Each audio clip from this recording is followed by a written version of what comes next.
and I liked ours. I thought that ours came up very, very good. I think that it was a indication of, just some of the really good baseball minds that we're dealing with in that page.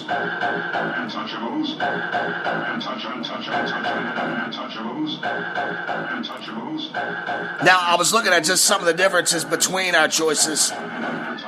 The baseball writers had Chipper Jones at 93.9%, and we had him at 97.2%.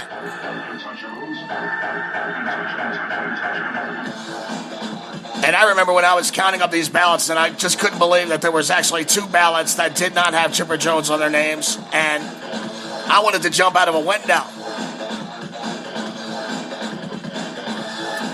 So we had Chipper Jones at 97.2%. They had him at 93.9%. Now, we had Vlad Guerrero at 92.9% on the Let's Talk Baseball page when we did our Hall of Fame vote. The baseball writers had him at 84.6%. I like our number better. I think Vladimir Guerrero is a 92.9% Hall of Famer.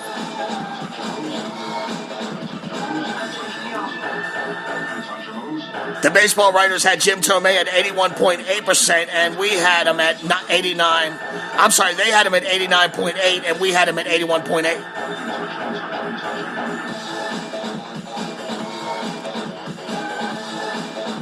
Now here you go, Michael Ozell. The writers actually liked Edgar Martinez better than we liked him on our page. The baseball writers had him at 70.4%, and we had Edgar Martinez at 66.7%. And in a large part, that was probably due to you and your propaganda. So just some of the numbers I was looking at. Now, I did find it interesting that, and also I was going to like this. We had Mike Messina at 27.3%, and they had him at 63.5%. Now, where do we have Bonds in relation to them? We had Bonds at 48.5%, and they had him at 56.4%. Roger Clemens, they had him at 57. We had him at 57.6, and they had him at 57.3. So we were pretty close on Clemens. But we also had Clemens and Hoffman getting the same amount of votes. So what I'm saying is, in the Let's Talk Baseball fan page, when we did our vote for the Hall of Fame, both Clemens and Trevor Hoffman got the same amount of votes. But the baseball writers elected Trevor Hoffman in. I find that interesting.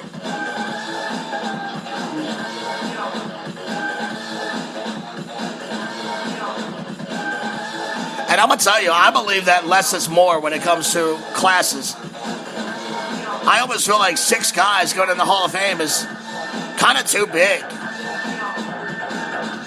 It's more exclusive when it's smaller. I think each guy gets to revel in their greatness, and they should. It's their day. They worked hard for it. But 6 guys, that's a lot. We put in 3.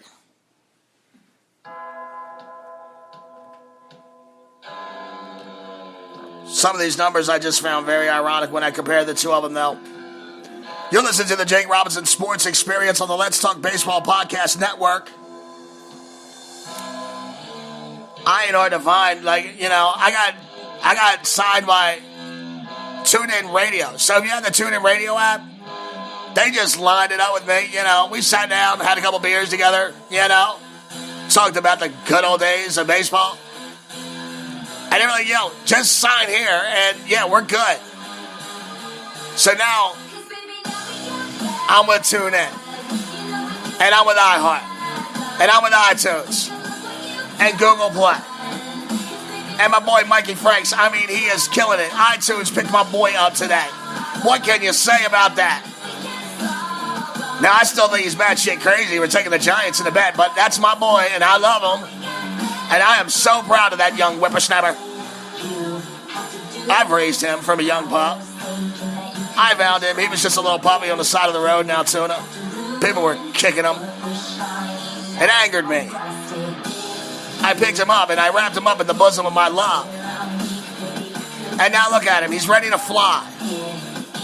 That's my boy. Congratulations, Mikey Franks.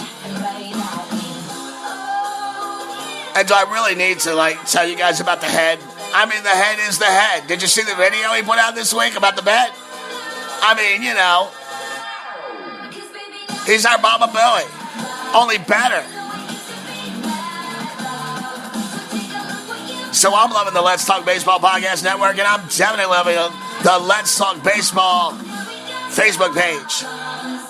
You can find me on Twitter at JRobbie1 or at LT Baseball Pod C1. I get IMs, I get emails from you guys all the time, and I answer all of them. Nobody can say I never answer them. My email address is diamondsnakejake@gmail.com. I got your hookup. Holler if you hear me. It's the Jake Robinson Sports Experience. All right, let's dig into some of this other news. Really, there was only one big thing that really happened this week, right?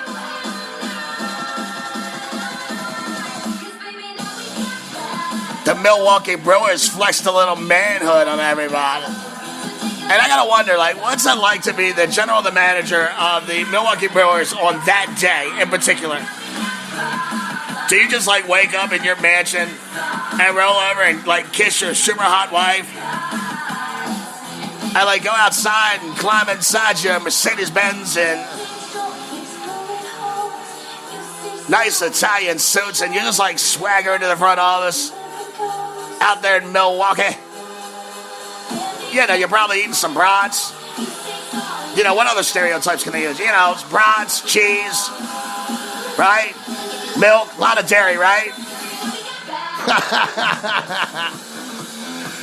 So you're the general manager and you just roll in and everybody's like, why are you smiling? You're like, dude, I'm going to get Christian Yelich today. And everybody looks at you like you're crazy. No way, dude, no way. Yeah, I'm going to get Christian Yelich today. Watch this. Watch what I do. I mean, tell me that ain't the cat eating the canary. Now, it'd be a lot crazier if the canary ate the cat, but still, the cat ate the canary, and he's smiling at everybody. The Milwaukee Brewers are putting it in. Gone to the days that we're not going to spend money. We got to, we got a used car salesman that's our owner. Those days are done. The Milwaukee Brewers did some work, so look. Christian Yelich, he was the last man standing. It was once it looked like it might become the outfield trio of the future. I mean, Ozuna, Yelich, Stanton. They don't get no better than that, folks. It really doesn't. They could have been one of the great outfield trios of all time and, been playing in that stadium and, literally tens of people would watch them every night. I mean, it could have been a great thing. Oh, my God, Miami is a horrible sports town, a pro sports town. They love their Hurricanes. I will give them that. They don't care about the Dolphins. They certainly don't care about the Marlins. I'm going to tell you right now, straight up. The Marlins are on shaky ground. Now, they've done pretty good this offseason in some of these trades. But if this don't work, I don't think the Marlins are going to last more than 10 years in Miami. I'm being honest with you. The confidence isn't there. People do not trust them. I live there. I know. They're literally like, fuck that stadium. Fuck that team. Fuck Derek Jeter. It's the same shit with these ass clowns.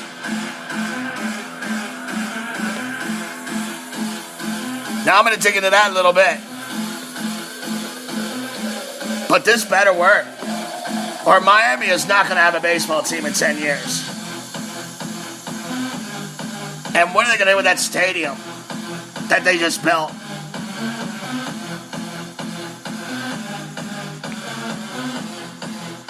So, the Miami Marlins, in exchange for Brewers stud prospects Lewis Brinson, Monty Harrison, Isan Diaz, and they brought in an intriguing right-hander, Jordan Yamamoto. Now, Yelich had the most value of the three because he's the youngest and he's the most controllable.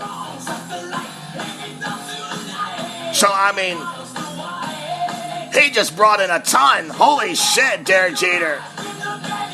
Or Michael Hill, whoever made that deal. Wow. Yeah, the Brewers got Yelich, but man, the fish, look at what they got. I like a couple of those pieces there. I hope it works out for them. I really do.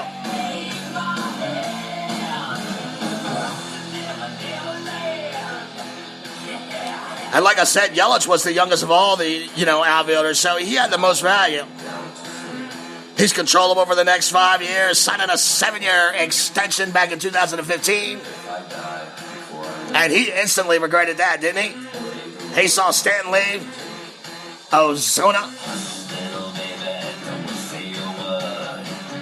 Him and Real Muto were like, hey, man, it'd be nice if you guys could get us the hell out of here, too, by the way.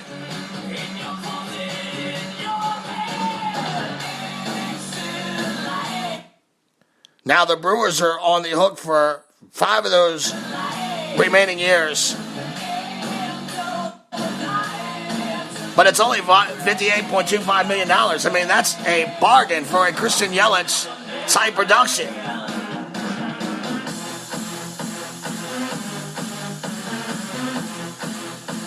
So basically it comes down to they owe him $14 a year for the next 5 years, plus a $15 million option in 2022. And really, this is kind of like an Andrew McCutchen deal. When McCutchen took less money to stay in Pittsburgh, I think Christian Yelich honestly wanted to play next to Ozuna and Stanton. And when he saw that wasn't a possibility, he was like, hey, I want out. I didn't sign up for this rodeo. So, Miami shoveled him out there, got, these 4 prospects back.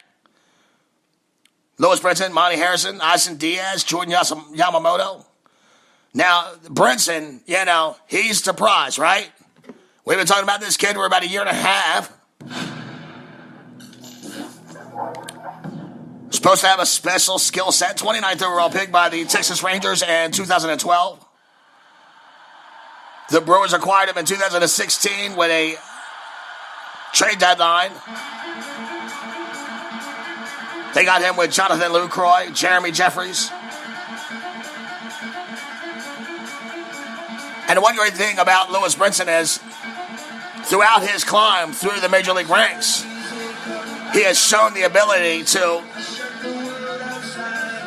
adjust. And I'm just telling you what the scouts have said. I've never seen a kid play. I'm reading, what I've read various scouts say.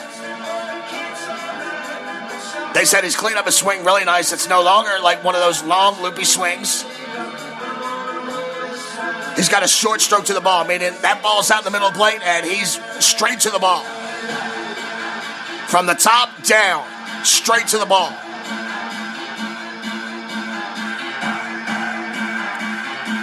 And one of his greatest attributes they're saying is that he has had the ability to make all these adjustments without losing any of his raw power. And they project him to be a 30-30 type player on the major league level. Lewis Brinson.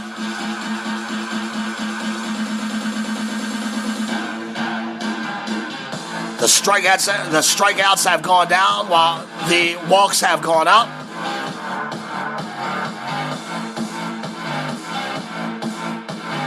And it seems like, he's a lot of these ball players are these hybrids of power and speed now. And they'll take some strikeouts so they can hit some bombs.